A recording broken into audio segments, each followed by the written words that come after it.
você, meu colega médico veterinário ou médica veterinária, alguma vez você já pensou em desistir da profissão? Já chegou num ponto que você estava tão exausto, mentalmente ou fisicamente, que você realmente chegou a pensar: não é para mim, não dá, vou fazer qualquer outra coisa. Infelizmente, no meu dia a dia, eu escuto isso com uma certa frequência. Na verdade, até com uma frequência maior do que eu gostaria de escutar. E aqui eu vou trazer para vocês algumas razões, alguns motivos pelos quais isso pode estar acontecendo e o que você pode fazer para, de repente, continuar nessa profissão tão linda, tão maravilhosa, que eu amo de paixão e não consigo me ver fazendo outra coisa. Você que não é médico veterinário, fica aí, assiste esse vídeo também que vai ser importante para você também entender o que acontece e talvez até compreender por que o médico veterinário do seu cão ou do seu gato algumas vezes te tratou de um jeito que você, de repente, pode não ter gostado muito. Então, a primeira coisa que eu gostaria de falar para vocês é: vocês já perceberam em algum momento, já pararam para pensar qual o motivo que te deixa cansado? Por que você fica tão exausto, tão cansado? O que te deixa irritado no seu dia a dia de atendimento? É o cliente que chega, de repente, já com o diagnóstico pronto e que começa a questionar o que você fala para ele?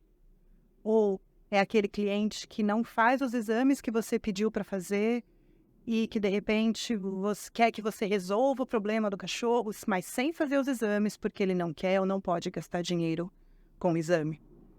Estou falando isso porque, quando eu converso com os colegas sobre esse assunto, é muito comum, muitas vezes, falar isso: eu não aguento mais o cliente reclamando do atendimento, eu não aguento mais o cliente não fazendo os exames que eu peço, não dando os remédios que eu peço para dar um remédio, ele vai lá e compra outro porque o balconista falou que ia funcionar e é mais barato, mas não funciona, não é isso que eu queria.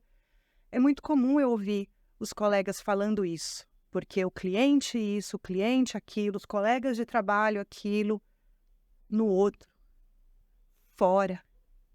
Percebe que você pode estar cansado, cansada, exausto, por coisas que, num primeiro momento, os outros estão fazendo?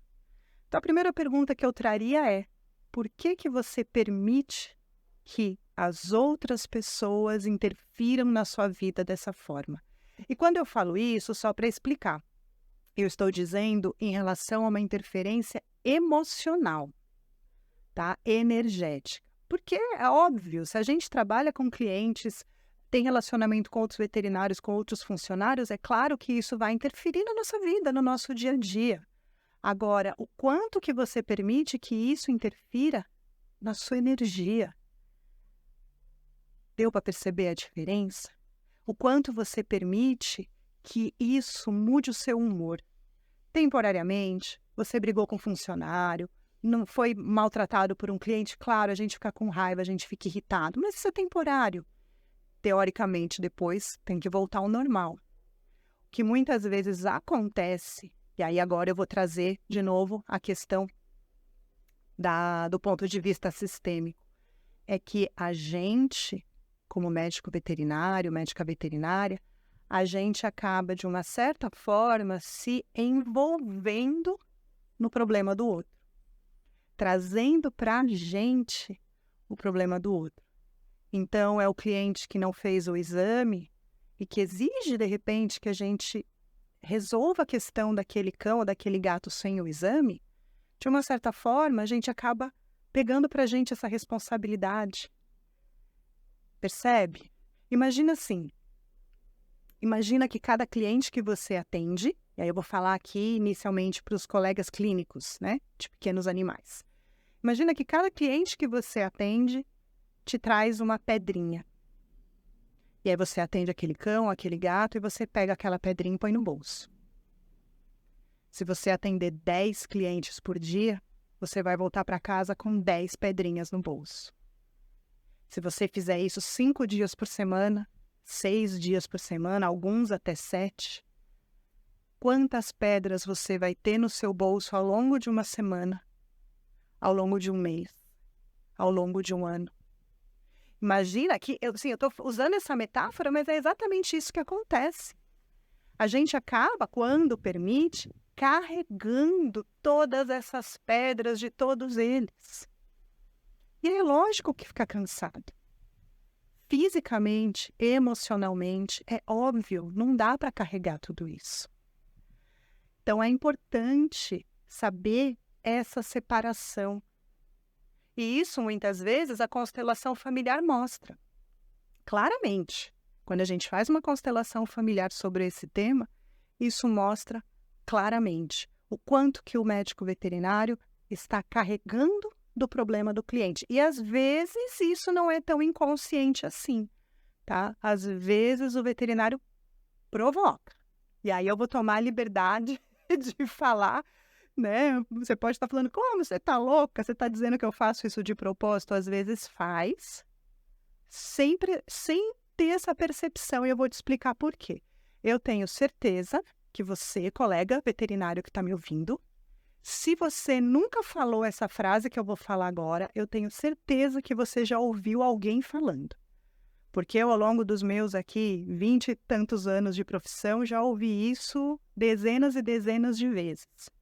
De colega médico veterinário virar e falar: eu sou veterinário do cachorro e psicólogo do cliente. Quantas vezes você já ouviu isso? Quantas vezes você já falou isso? E é o que eu falo. Você não é psicólogo de ninguém. Se você quer ser psicólogo, você vai fazer uma faculdade de psicologia, vai se formar, vai se preparar e assumir essa identidade profissional também. Mas você não é. Você não se preparou para isso. E quando você assume por amor, porque você quer ajudar, porque você acha que se você ajudar aquele cliente, você vai estar ajudando aquele cão. Quando você assume isso, você está assumindo algo, um papel que não é seu, que você não foi preparado para isso. E isso pesa, isso cansa. E muitas vezes pode ser um dos motivos pelo qual você fala: cansei da profissão, cansei, vou fazer outra coisa, não vou mais ser médico veterinário, não aguento mais os clientes.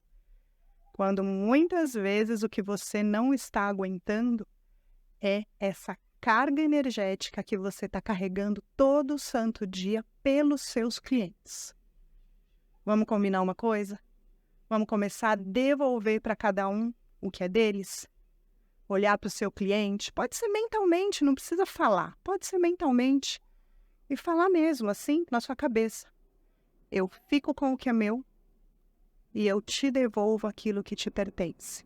Mas tem um detalhe: presta atenção o quanto você está preparado para devolver para o cliente o que é dele.